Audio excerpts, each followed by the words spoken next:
What do we want? Justice. When do we want it? Now. What do we want? Justice. When do we want it? Now. No justice. No peace. No justice. No peace. No justice. No peace. We said no justice. No peace. Make some noise.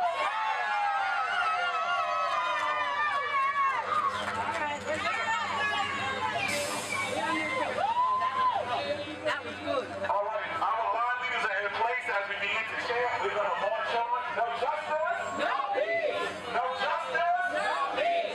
No justice. No peace. No justice. No peace. What do we want? Justice. When do we want it? Now. What do we want? Justice. When do we want it? Now. No justice. No peace. No justice. No peace. No justice. No peace. No justice. No peace. Our position has been, we announced on Martin Luther King holiday in a big rally we had in Washington, that we're going to, in 90 days, release a boycott list all over the country. But in the interim, we're going to do a boycott. We're going to go and support those that support diversity. And you must remember, these DEI programs are not only for blacks, it's for LGBTQ, it's for disabled, it's for veterans. So our position is very simple. If you do not want to commit that you will have diversity in your workforce, diversity on your board, diversity on your C-suite, then why would you want to have diversity among your consumers? Yeah, there's some in the black and brown community that say if you boycott stores that sell our products, that actually hurts us. Tabitha Brown in particular said this. But I think that is like saying in segregation time that if you fight for desegregation, I'm going to lose my job that is unfairly paid and unfairly done. We want black businesses to prosper, but we don't want them to prosper at the expense of dealing with the larger issue. We should take those companies and support them, put them online.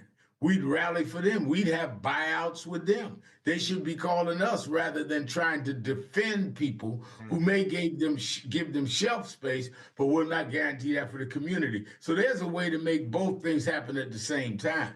If Mr. Trump and his supporters can tell you you cannot make sure that you have a diversified workforce, then they can't make a law to make us shop and spend our money where we're not guaranteed that there's going to be fairness. Diversity programs started because there was bias against those communities. Now you're going to tell me when we're trying to correct the bias that you're going to penalize the companies? No, I don't think so.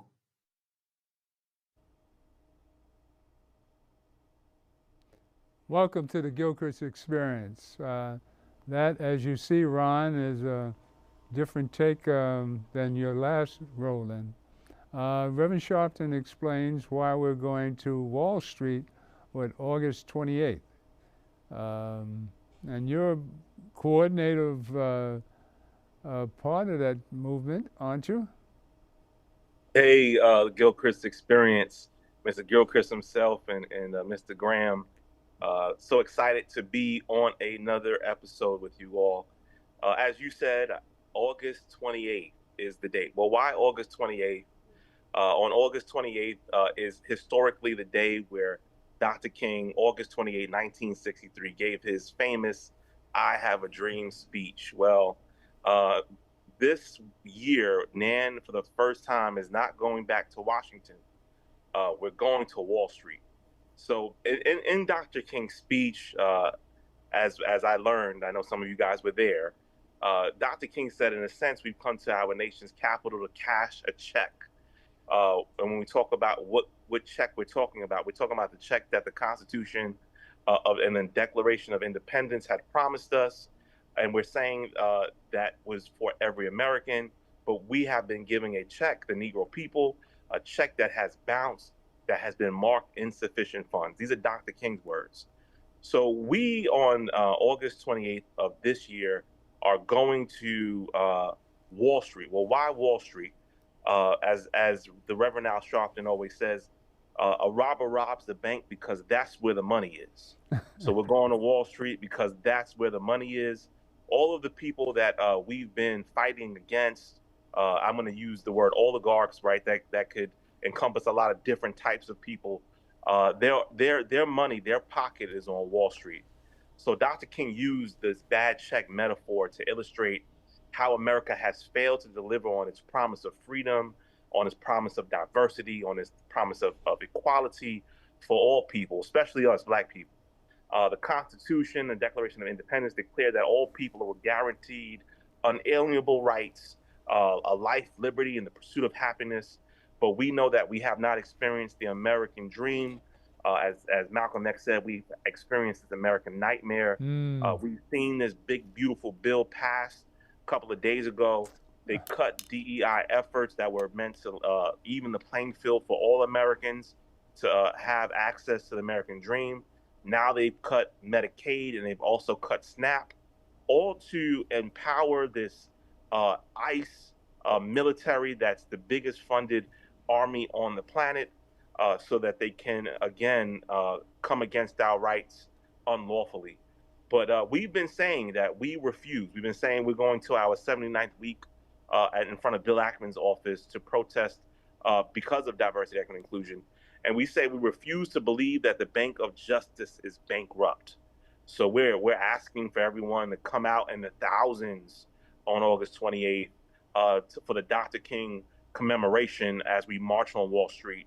Because, again, they might feel like they have the power, but we have a power that's greater than any dollar, and that power is in the faith of each other and the faith of our God.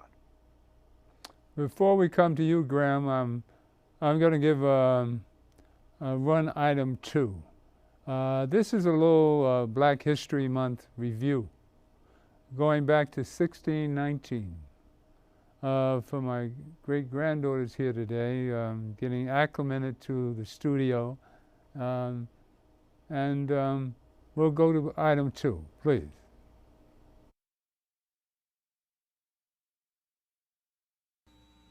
There are those who claim America's true founding was in the year 1619, when African slaves were forced across the Middle Passage to come to the New World. They claim that America is rooted in oppression and racism. These are the claims of the 1619 Project. But the true founding of America happened in 1776, when a group of rebels fought for independence from the British and built America with one idea in mind: freedom for all. Our founding fathers saw the future, a world without slavery. But America did not start out this way, as some were not free. Sadly for America, some refused to embrace the idea of freedom for all. They thwarted laws prohibiting the importation of slaves, laws intended to end slavery in America once and for all, and would have certainly preserved the barbaric institution of slavery forever. A civil war was declared. Over 300,000 white men fought alongside 36,000 of their black brothers, and all made the ultimate sacrifice, giving their lives to end slavery. Proponents of the 1619 Project refused to acknowledge this history. After the Civil War, America remained a divided nation, flawed, but now free to all. Reconstruction laid the framework for what many blacks might have considered an unimaginable future, and it began with over 15,000 blacks being elected to office. By the turn of the 20th century, America began to experience an awakening as black culture was sewn in the fabric of the nation. The lines began to blur between black and white. Black culture slowly infused with American culture. Still, the struggle continued. Hate groups like the KKK continued oppressing blacks. Laws were passed to prevent blacks from gaining the true American dream. Undaunted, America marched steadfastly toward its great vision, a vision enshrined in the nation's Constitution. I have a dream. One day, this nation will rise up, live out the true meaning of its dream. The dream, mentioned by Reverend King, would eventually be embraced by all. The entire country lauded sports legends like Jesse Owens and Joe Louis to destroy the idea of Hitler's white nationalism. Many other blacks destroyed racist and bigoted stereotypes as black engineers, scientists, doctors, judges, scholars, authors, playwrights, poets, and entertainers became mainstream to the American culture. Why would anyone want to destroy such a legacy? A legacy of overcoming adversity to form one nation under God, one unhyphenated America.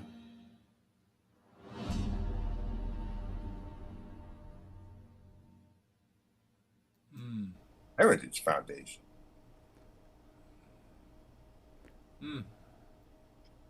Amazing.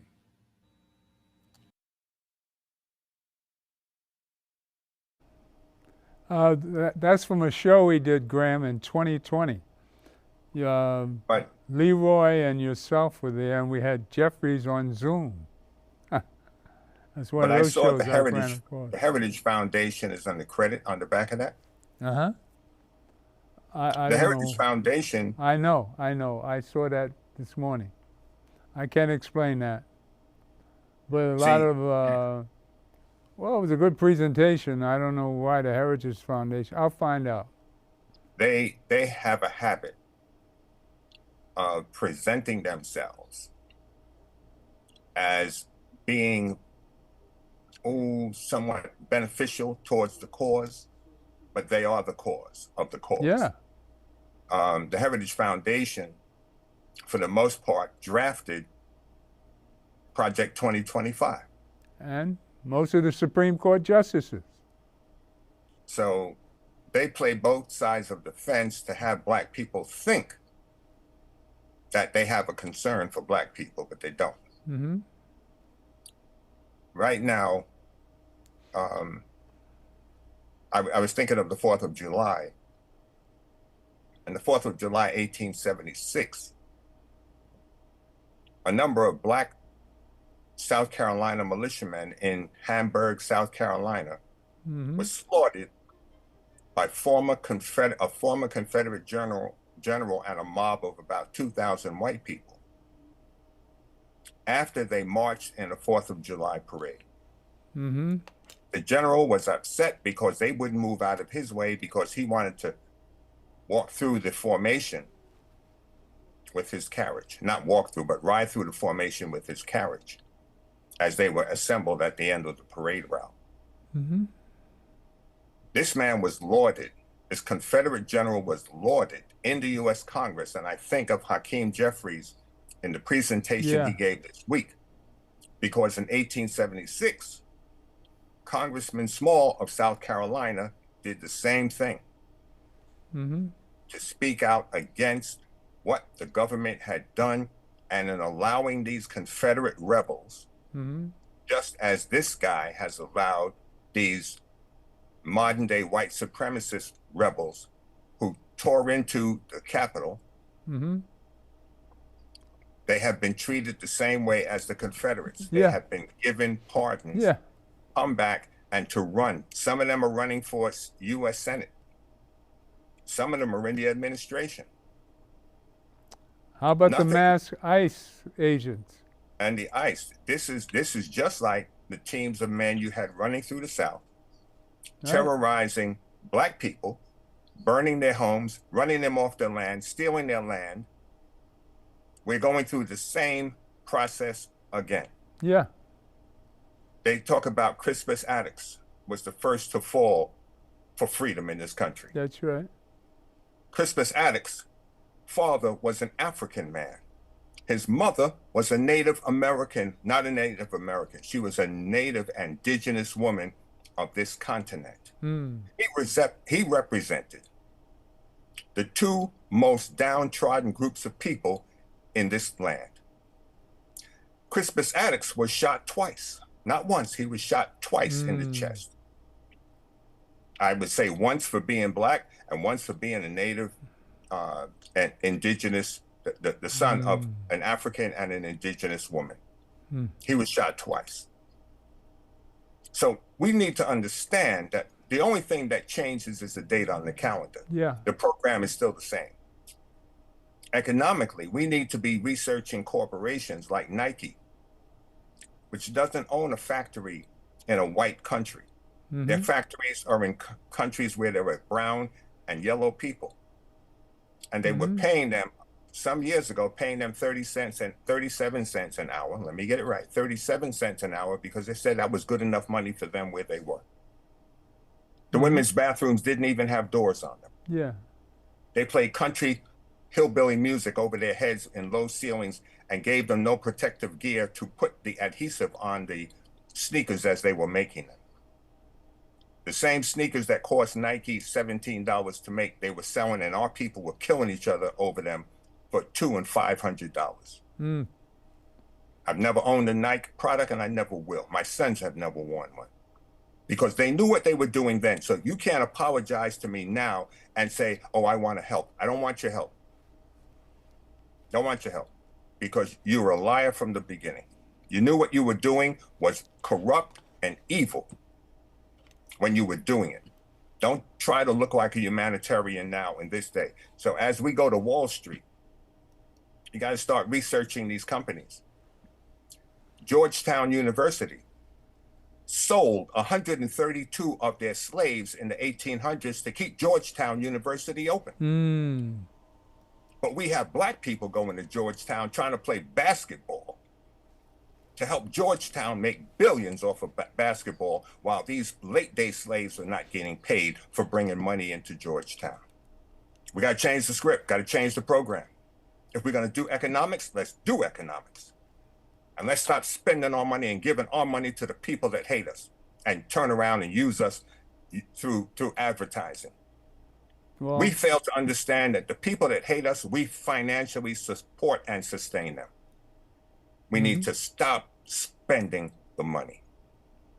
Well, it's time for unity, that's for sure. We should learn from history, because it always repeats itself. What do you think of that piece, Ron? You still here? Yeah, no, I'm still here. I just want to say thank you, Graham, for your awesome presentation. I think about where we are currently and how this administration has been gun-ho on taking us back into a place of becoming an America of the elites. And the question is, what are we going to do in this time? We're not talking about back in the day. We're not talking about the 1619s. We're not talking about the 1950s and 1960s. Right now, we're watching white supremacists run our government. We're watching a dictator Klansman. take over the government in ways, right? We watched the Supreme Court give power to the executive branch, cut off their own hands. We're watching I think a show that we thought we would never turn our page to. So the question is not so much where are we? The question is, what are we going to do to stand against this situation? Like I hear a lot of people talking. Of course, a lot of people are not informed. They just rolled back affirmative action. So affirmative action was put into place because many groups were marginalized, right? Many groups were kept out of the system to be able to have a good education, have a good job, get contracts. And we saw affirmative action stripped. We've seen women's rights stripped. So we're watching all of these things happening. And the question is, what are the people doing, and what is the Democratic Party doing? So what I mean by that is we are watching, as you say, a Klansman in office. We're watching a racist in office, but the Dems lost to that. And what is it about the Democratic Party that they cannot get it together to appeal to the people when our tax dollars are being ripped from us, when our rights are being ripped from us, when disinformation is winning over real information?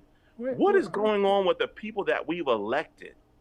We're in some scary times, and we're not. It's not just the Ron, opposition that's the problem. why It's are the you people that we concentrating on the put. Democrats?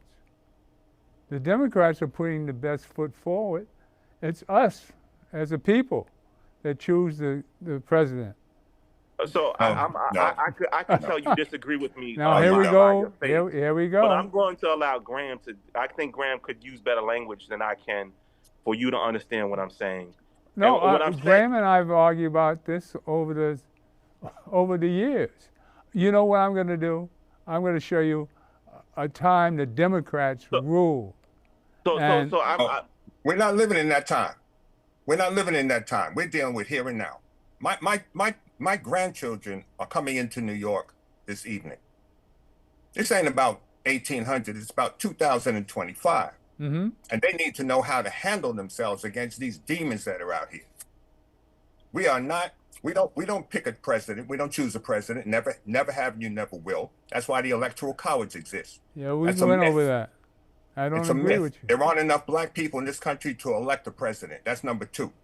There are more Spanish-speaking and Latino people in this country than there are black people. You're not electing. Black people are not electing anybody. The amount of people that didn't a lot vote. of these Spanish-speaking people have been doped up with the idea that there are white Hispanics The and black voters Hispanics. picked the president. They bought the 80 million dope, people didn't vote in the last election. The same people in Miami voted Republican for a man who was dogging the people just like them coming across the border because they think they're white. Janet Reno told them years ago when Elian Gonzalez was here, shut up and sit down. We'll send you back where you came from. We're going to determine where this boy is going to live, not you. And they were like, yeah, we'll send you back to Cuba. This is why we have the presidents we have, because we sit here and argue about the Democrats. We're not what arguing. They don't you better do. make it plain that you understand and know what you're talking about. That's what you got to do. You got to know what you're talking about. Let me be very frank. I know what I'm talking about. That's why I presented this conversation. I love the heated conversation. Oh, I love the temperature is rising. And I wanted to show how we deal with situations. I give you the past and the present, and what do you do? The banner Argue. from the Republican Party and got rid of their own candidate in this past election. It's true. The Klan started the Democratic Party, right? That's right. If we be clear, if we talk about history, and then they sold us out, right? And Lincoln was a Republican. But my point is this: we know that both sides, either red or blue, don't really may or may not have us. But we got to pick the best side that has our interests. That's it. But however, both have dropped the ball when it comes to equality. How do we know that? Because we're dealing with the mess we're dealing with right now. People who don't vote, people who don't vote, drop the ball. People who don't vote, drop the ball. People who don't vote, drop the ball. Look at this last election. 80 million people didn't vote. And the Democratic Party said that Biden was too old and he should stand down. And that mantra came from the Republican Party.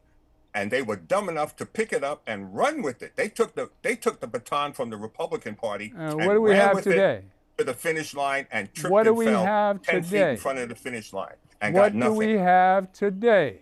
You got what you got because the Democratic Party. See, that's the whole attitude. That's the wrong attitude. Yeah. We Don't got worry about my it attitude. before I'm talking people facts. didn't vote. Don't worry about my attitude. So let us we can go turn back the to conversation. how, if we could turn let's stay right here, because every time I try to say something, I feel like I get cut off. Speak up, bro. And I know you feel like it's 2 against 1 on the host, and it's not what's happening. If we look at what's going on right here in New York, we don't got to look at the country. Look at what's going on right now in New York.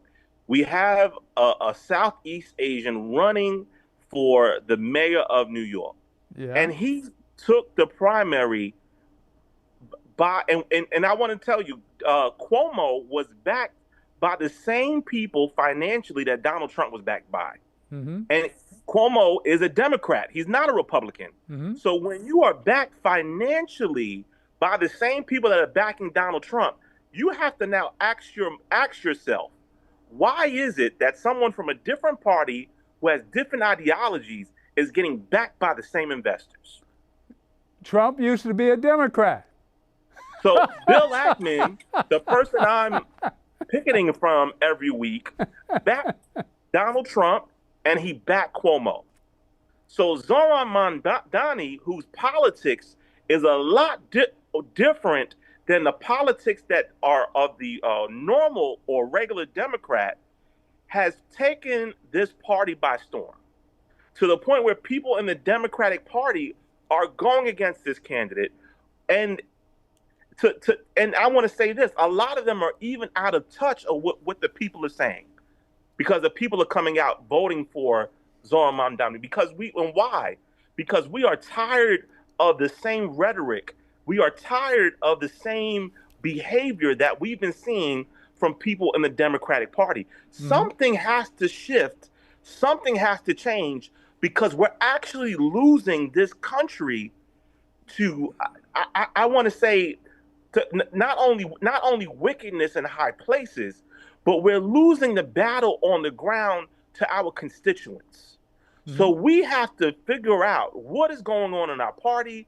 We have to be able to look at the people that we're putting up, because we're actually investing in, and you guys might not like this term, losers, old losers. We need to invest in the next generation. We need to invest into people who are connected into something, and we need to see a different America, an America that is unified instead of being with leaders that divide us. Yeah. All right. And I want to say this, and you're not going to like this. You're not going to like this. Whenever your champion loses, you have to blame your champion to some extent. What did the person or the party that you align with, how did they allow for you to be in the place that you're in? I blame the people who don't vote for all the problems that we have. Well, we're not talking about the people that don't vote. We're talking about the people working. Let me bring in my favorite president. Play item 4. I want to remind people how the world can be run, how it should be run from a spiritual standpoint. You better not bring up Bill Clinton. I'm going to turn it off. Come on. I got something better than that. Yeah, we don't want to see him. We know it's Barack Obama. He is described as an enigma, a charismatic figure whose historic triumph in the 2008 election evoked emotion not only at the Capitol building, where 2 million people gathered to witness his inauguration, but to almost every corner of the globe. His story inspiring millions who identify with his struggles. His family stretches across oceans and continents. His life a fusion of various cultures, religions, and races. It begins in Honolulu, Hawaii, in the U.S., where he was born. Because let's face it, my presence on this stage is pretty unlikely. My father was a foreign student, born and raised in a small village in Kenya. He grew up herding goats, went to school in a tin roof shack. His father, my grandfather, was a cook, a domestic servant to the British. My father got a scholarship to study in a magical place, America, that shone as a beacon of freedom and opportunity to so many who had come before. At the age of 23 years, Obama Sr. flew to the U.S. to study econometrics at the University of Hawaii. While studying here, my father met my mother. She was born in a town on the other side of the world, in Kansas.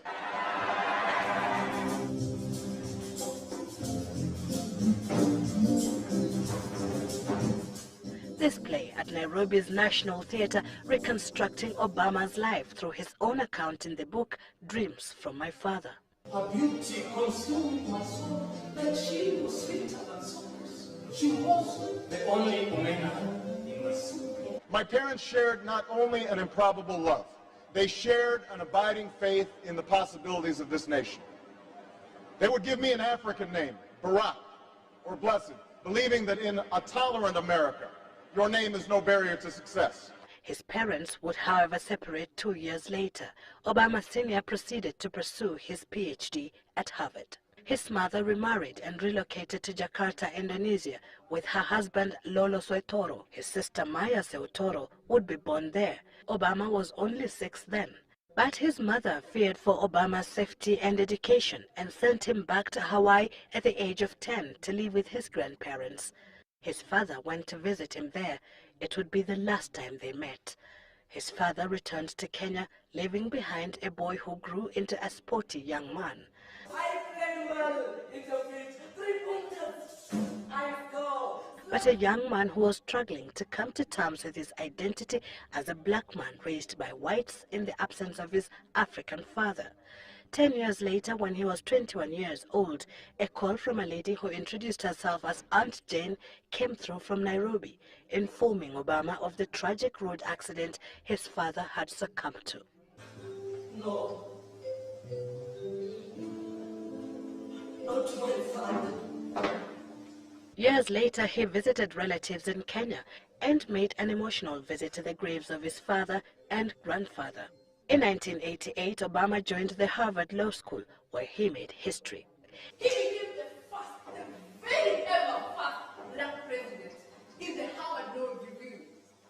The nobody does not joke around watching TV. He reads and reads. He chooses volumes and volumes of books. He discovered the papyrus ring. He built the Egyptian pyramid. He was the first Egyptian pharaoh. He is sharp and hardworking and passes his exams with flying colors. You are. You didn't finish? What's with the mask? Welcome to Gilchrist Experience. Few technical difficulties, but you saw Barack Obama. Well, we're live from Manhattan Neighborhood Network. You know, that was 2020. Another show we did, Graham. You know, when I was saying Hillary hating got us Trump. See, the whole thing is the Democrats always fight amongst themselves, and we wind up with the worst, the worst of everything. That happened twice with Trump. I just showed that to show you how we got to where we are. We didn't take hold of the goodness and the people that we always found fault in everybody that was on top.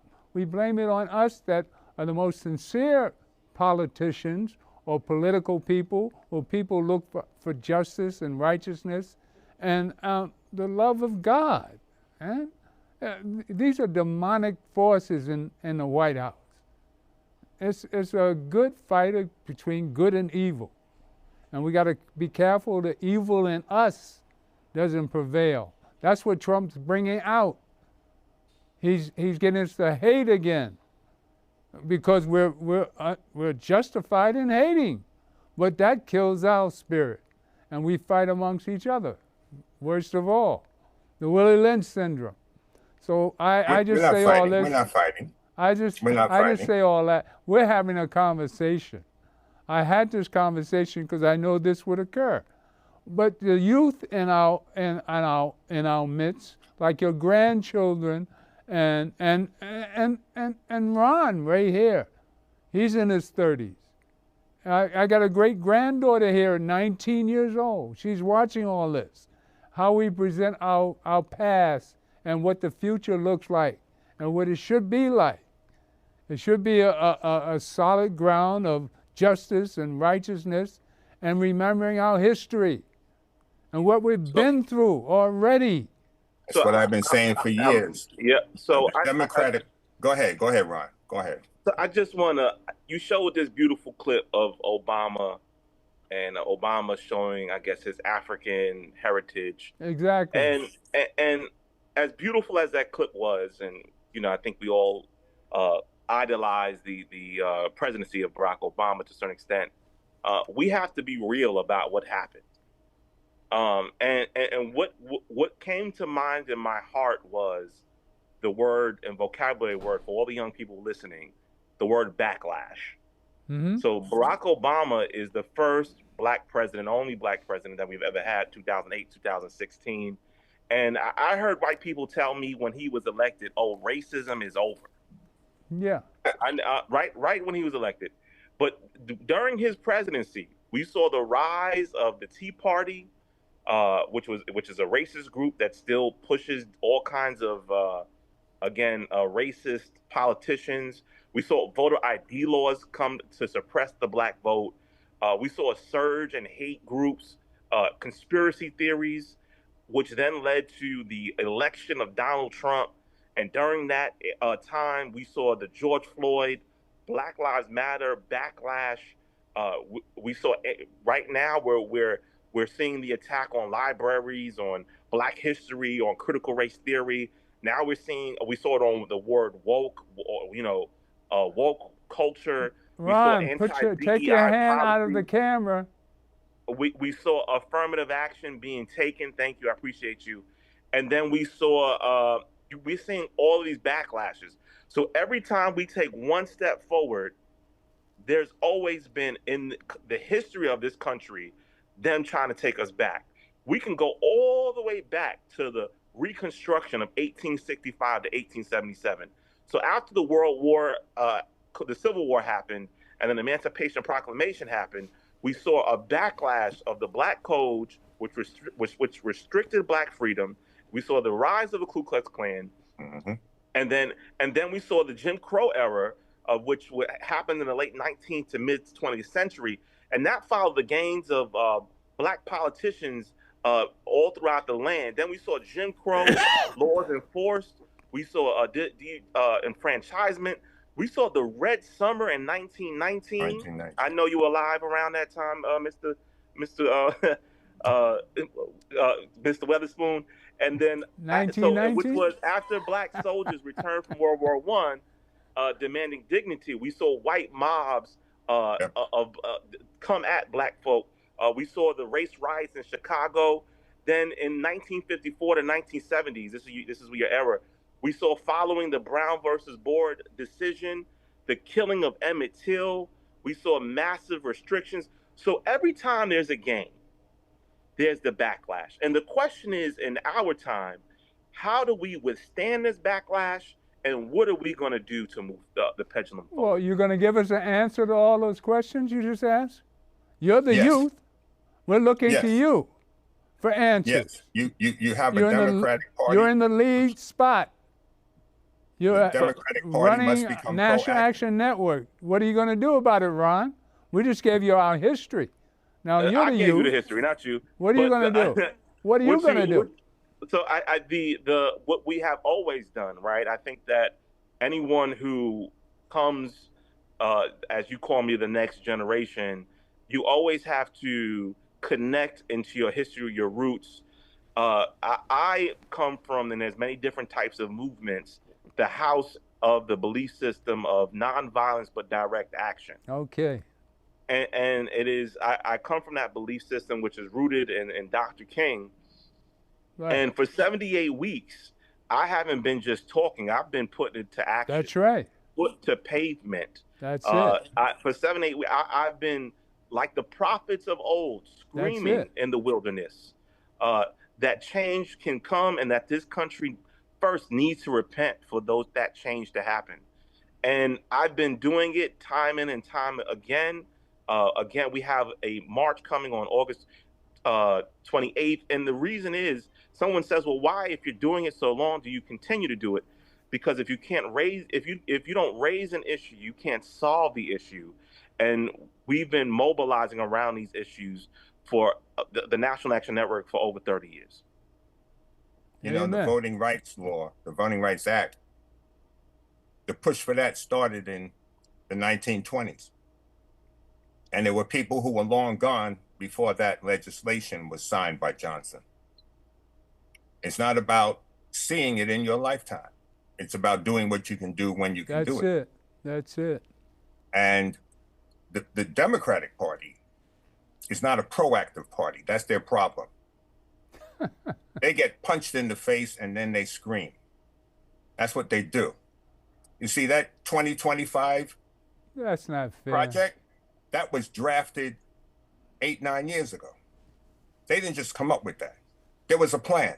The Supreme Court said that a corporation is a person, which allowed corporate people and big money to get into politics to undermine the government itself. And now you see you have a Supreme Court that has no value. You have a Justice Department, which is rendering no justice. You have a president who's doing what the devil he wants to do. And the country is in the condition it's in because the Democrats failed to plan, so you plan to fail. I worked in proactive units in the police department. What is it to be proactive? That is to identify the problem and cut the problem out at the root. That's what we did. Crime was the problem. We went out in plain clothes and cut the crime at the root. And we weren't even doing that stupid stop and frisk. We were catching people in the act of committing the crimes. That's how you get rid of your problem. You have to identify it, understand what feeds it, and eliminate the source of nutriment for the problem. This young man here in New York that won the primary, he can't fulfill those promises. He can't fulfill. Well, who can? No way possible. Who can? All right. No, he can't. You're not getting a free bus ride, and your rent is not going to be frozen. Forget that. That ain't happening. Stabilized. He can stop rent stabilized. Rent stabilization has existed for years, and you don't have it anymore. You don't have it. It ain't happening. Well, so, our rent stabilized. The fact is, the matter is, the Democratic Party, the current Democratic Party, which was the old Republican Party. Now we got to understand, these same people have been on both sides of the fence, depending upon what the conditions were. All right. So neither of these parties serves us. Neither of them. We need to understand that. They're not here to serve us. They're here to serve themselves. Who's going to serve us? The reason why Trump is pushing these Spanish-speaking people out of the country because the Spanish-speaking people are the largest minority in the country. They don't want the browning of America. Number two, he doesn't want to get caught up in the next election. So you get rid of the largest minority group, just as they did in 1953 with Eisenhower. He did the same thing in 1953. So what are we going to do to stop this? What are we going to do? What can you do? So, I can vote. I mean, you vote. That's right. Promote. You voted. You voted. I can do this show and show the problem. You voted. I make everybody aware of what's going on. That's what we can do. Right. We talk and we argue and we discuss what the problems have been in the past, what we see coming in the future, and try to educate. So bring people aware of what's going on around them. Now we have leaders, young leaders like Ron here, who knows his history, and we've got to find 1 million other people like Ron and bring up the youth and stop talking about what people shouldn't be doing, like sports and whatever they can do to accomplish their achievements. We have to do everything. There's no one thing any of us can do. We all have to do everything and keep a good spirit and believe in God. And we get rid of the demonic forces. Again, this is a spiritual fight. This is a fight between God and the devil. And we got to be careful of the devil in us. He's trying to bring out the hate. He's trying to get us angry. He's trying to drive us crazy. I don't hate people. I hate what people do. And I'd be a fool. I'm not talking about you personally. I'm talking about all of us, Graham. Don't take it personal. I'm talking about a generalization about humankind. How we're governed. If you know what it is, each of us is giving our own individual opinion. Opinions are like backsides. Everybody's got one. That's right. That's why nothing's happening. So I'm giving my backside no, everything's happening. Maybe not according to your judgment. I'm not going to sit here and cry about where the country is right now. I'm not going to cry. Because you get what you deserve. The people are getting what they deserve. They're getting what they asked for. I don't agree with you. And that's not. Whether the vote was manipulated, that's another theory. That's a tactician of course you know it was manipulated. You know it's manipulated, Ron. Graham? No. Any computer can be manipulated. That's right. Any computer. The Department of Defense has been hacked by a 15-year-old. Anything can be hacked and manipulated, just as people's minds have been manipulated for over 400 years in this country. That's what that is. So what do we do about it? I'm doing what I can do. That's You know, I what you raise got my to do. children. I'm taking care of my grandchildren. All right. And I'm not throwing myself And you away encourage people to do as you do. If I tell you the light is green, don't cross the street, and you want to go out there and cross the street, that's on you. That's your problem. You can't tell me that I haven't spoken and talked to you, and you go out there and you get your behind run down. That's your problem. I'll call you an ambulance, but I got other things to do. Jesus did the same thing. The young ruler came to him, right, Ron? You can't give up on people, do? Ron. And Jesus told him what to do, and it says he walked away sorrowfully because he walked away knowing that what he was doing was wrong, but he went and did it anyway. And you know what Jesus did? Jesus went about his business. He wasn't going to waste his time with somebody that wasn't going to listen. Well, Because I hope down the road, everybody's there was going to somebody, stomp there off was somebody mad down the road and give that up would on listen. people. And those people, you Don't got to leave them give behind. You up can't take on- everybody with you on the ark. Everybody Don't give up on people. I'm not giving up on them. Yes, you I'm did. going You on just to do gave what I up. gotta You do. said you I don't give care. up. No, I no, told you gotta once. make a decision, brother. You got to make a decision. When you make your decision, that's your cast on your life. Yeah, That's they not made my- a that's not my mistake. problem. You Well, made you were informed, and they you made a can decision, correct that mistake. and you're going to live with your decision. I'm just saying, from my standpoint, you know, a lover of God, you can reach out to a better part of yourself, of your human nature. And this is what we have to appeal to. If Reverend? I can answer the question, and the question is, what are we going to do, and what is the strategy? I think that's the question. Yeah. And the strategy is clear. We have to create systems outside of the system. Right. You have to create a system to fight the system. Right. And what is the purpose to do that? The end goal is to do what they're doing to us right now, to change the law. Mm-hmm. It is not by, for many years, they're trying to say it's our DNA, we're not qualified, you know, DEI is for people who are not qualified. It was because of laws, nothing in our DNA that made us not qualified. They put in law that we could not read and write, and put laws in place that we couldn't progress in this country. We have to, the tides will change. As bad as they look today, the tides will change. And when the tides change, the question is, can we get in and change the laws so that they're equitable for everybody? Well, we're going down to August 28th and change the tide. So one march is not going to do it. It is only the beginning. We have to continue like a storm that is first quiet, and then we have to continue to build.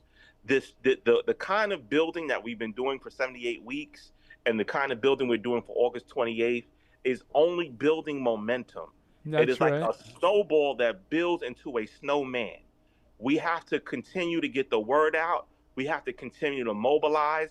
Even though we've been beat, because we have been beat, we've been out-strategized. Some are saying the voting machines were hacked, whatever. That's all still stuff that we have to go in and check. Then we have to check what's going on with policy.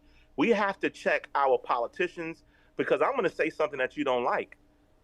A lot of Dems in Congress are voting with Republicans. Mm-hmm. When Green stood up to protest against Trump, Republicans stood up so that he can be disciplined, but Dems stood with them too. Mm-hmm. So we have to check some of the Dems that we voted for, and we also have to get involved in the Republican Party so that our concerns are raised there as well. We have to educate, and then agitate. So part of this program, while we're on it, is to educate, but a lot of people in the streets don't know what's going on. Right. We got to get back on these preaching ladders, right, Graham? They used to preach off ladders. That's on right. 125th. That's right. Never happened again. That's right. Today is preaching off a ladder, telling the people what's going on as they're going to get their But groceries. ICE will come by and lock you up. You know what's going to happen to ICE? They're going to get in one of these cities, and the people are going to beat them to death out there. That's going to happen in Harlem. They were in Harlem 2 weeks ago. When's the last time you seen a preacher locked up for preaching truth to power? It got so silent. It's been such a long. So part of it is that we don't have nobody punching back on that level. Well, ICE just got $70 billion It's not about the $1 billion. It's about the people. What is it about if it's not the $1 billion? Let me tell you this. So look. The Knicks just lost to the Pacers in the playoffs. That went over your head. It went right over your head. I'm going to say it again. A bad the analogy. Knicks just lost to the Pacers. It's the best So analogy. What? Because so the what? Pacers are a small market team, and the Knicks have most of the money in the NBA. What does that have to do with what we're talking about? Money you have. It matters That's how much basketball. will and fight you have in you. We're talking about our Winston, lives. you're missing the point, Winston. You're Of course missing I it. am. You open your mouth and made a statement and don't understand the statement you made as he's responding to it. What was that? It ain't about the budget of the ICE. It's not about the budget for ICE. It's not about that. What is it about then? What did It's I about miss? the heart of the fighter. It's about those who come together and collectively fight against the powers that be. If you are a team that has all of the money, it doesn't matter because the rules of the street, money does have nothing to do with that. We can overwhelm the jails. That was what Dr. King did. He overwhelmed the jails. They could not lock up enough protesters. Dr. King himself with his marches wasn't great because he would scream and sing throughout the street. He was buckling the system. Dr. King didn't have millions of dollars against the government's billions of dollars. So where are you but going as long with as you're this? able to build a system to fight the system, it doesn't matter. The anaconda is the biggest snake in the jungle. All these It can analogies. eat what it wants. It falls on its prey. It consumes it. But the anaconda has a nemesis. Stop for a minute. Now, The my ant statement eats was... the anaconda. The ant eats the anaconda after the anaconda has killed its prey. And that's Stop what's for a minute, happening to the Graham. United States. The ants I are want to go eating back this to country finish alive. this, The this little people comment are I going to eat this made. country alive. This comment I made was that doing the bad, what happened this week, $70 billion went to ICE. That means they can hire all the Klansmen and the militias in the world, the Proud Boys and all the other gangsters out here in the street. And 2 weeks ago, ICE was on 116th Street. Now, throwing a basketball What does that mean analogy to your to what I history? said is What not does that mean to not your in- history? They lynched us and we're still here. We went But through why slavery would and we're that still cause here. you to What bring do in you a care about basketball ICE analogy? when we have chain breakers amongst us? Is the power with you or with them? Why are you so scared of them? It feels like David and Goliath. When all of the people of Israel saw Goliath, they said, "Look how big his shield is. It's worth so many shekels. Look how big his armor is." And then a little boy from the field came and said, "Who is this giant to defy the armies of God?" The question is, what side are you on and what side do you believe in? Do you believe in ICE and the billions of dollars in a budget? Or do you believe that God, who is over and king of all things, who has all resources and power in his hand, can deliver us in this time? I'm said waiting for about you. 6 I'm years waiting ago. to play this one back. Six This or is 7 years crazy. ago, I said What the I day was is going saying, to I'm come warning when you military what's troops will happening. be facing you down Now, in the are you street. aware Your own that army. I said that 6 years ago, and you're there I'll now. put this in. Trump was just nominated for a Nobel Peace Prize by Netanyahu. Yeah, well, he's another dirtbag that needs to be taken out too. Dirtbag. He's a Hitler. He is. This is the demonic force that's out there. And they're getting more money and more money. That's what I meant by this $70 billion going to the devil. It's demonic force. The devil does what the devil does. Well, we got to fight it, devil. And not bring up an analogy of basketball. You So didn't. what I You was still saying didn't about understand that, it. you You I still didn't get understood it, Winston. but get you it. didn't get my You still point. don't get it. You didn't It went over understand your what head. I It's was still saying. going over your head. And what I said to you went over both of your heads. No.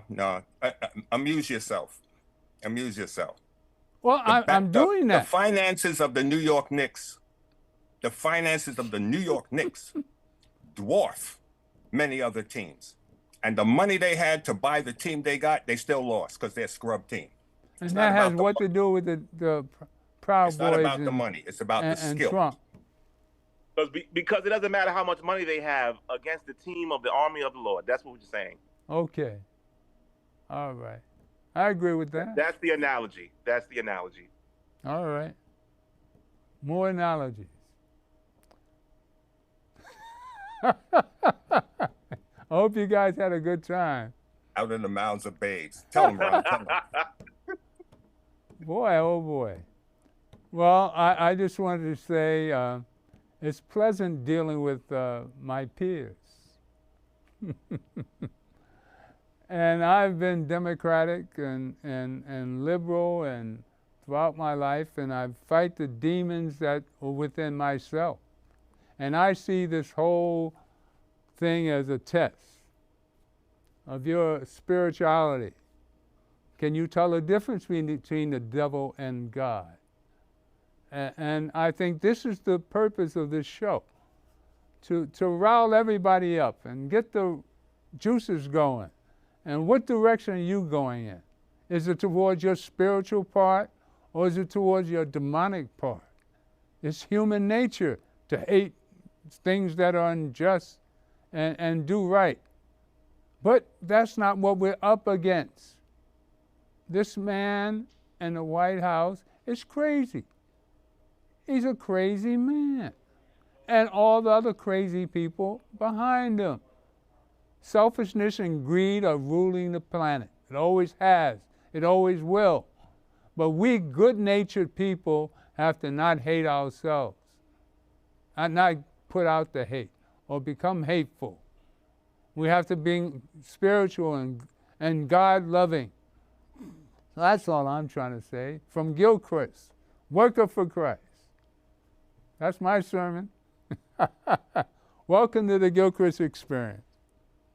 As we do every week, I have a minute and a half. So, and I hope you guys had a good, you had something good to say. I'm sure a lot of people will agree with you. But I'm saying the people who don't vote, that's the problem. It's not the Democrats, it's not the Republicans, it's the people who don't vote, who give up and say that they got what you deserve. You weren't smart enough to correct your mistake. But you are smart enough to correct your mistake. You have to learn to give in to your mistakes and learn from them. And go on and prosper in your own mind. Solve your own personal problems first. You got to love yourself first before you can like other people. That's if you don't like yourself, boy, you had a hell of a way to live in life. Because you think everybody's like you. And that's what's happening to us as a people, as a human race. Okay, and that's what I'm trying to say. You got to love the God in you.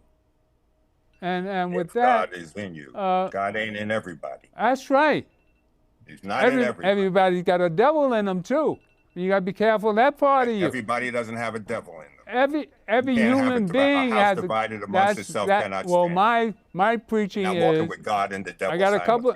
Well, you never believed that, and I truly believe that. I believe every human being is given God and the devil in them, and that's the struggle of each individual, each human being. That's my opinion, and I get to speak it here at the Gilchrist Experience. Well, that's good. An opinion. And Speak the truth. Yeah. Speak truth, not opinion. Truth. I speak truth. That's my truth. The God in me loves the God in you. And stay tuned for more of the Gilchrist Experience. That's the only truth. Stay tuned. God. You and I are not truth. You don't have truth. I don't have truth. It is God that has truth. He is truth. That's what I'm saying, Graham. No, not your truth. You said your truth. Your truth and God's my truth truth doesn't count. That's the only thing that counts.